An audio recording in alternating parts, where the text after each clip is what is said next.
fixed mindset mean? Well, it's a belief people have about their basic abilities.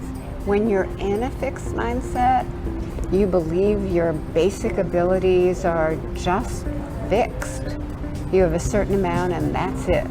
But when you're in more of a growth mindset, you believe those abilities, those talents, even your intelligence can be developed through hard work, but not just hard work, good strategies and lots of help and input from others. Doesn't mean people don't come with different talents, doesn't mean people don't have different levels of ability at one point, but it means you can grow your abilities. And again, I think there's a misconception. People think they're one or the other. Exactly. That's a big misconception. And you hear a lot of people saying, oh, I'm a growth mindset person. Yes.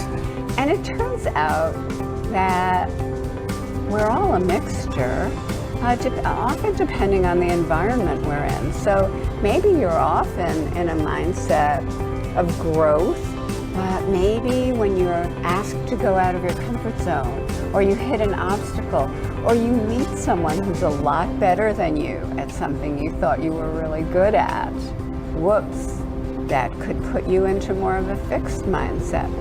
And what you have to learn over time by taking this journey is to understand what triggers you back into a fixed mindset and how to return to a place of growth. Right. So as a company, we've got 50,000 people. Why should a large company like ANZ, or anybody else for that matter, why should they care about the mindset of their people and their employees? Well, one reason is we have found in our research that when people perceive that they're in a growth mindset company, they feel more empowered to innovate and change. They feel like they can collaborate instead of looking like the big genius superstar all the time.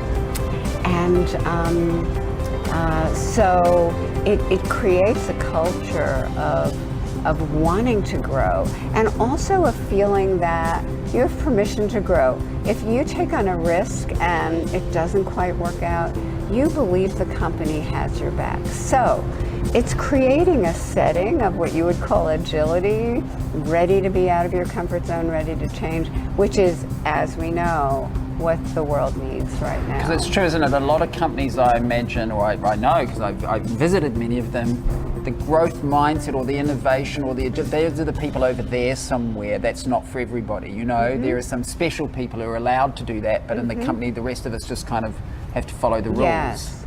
Yeah, so in what is truly a growth mindset culture, they care about everyone's development, and the employees know that. So I went to work with a large financial organization in the US, and the doorman waved my book at me. The security guard said, "Welcome, Professor Dweck."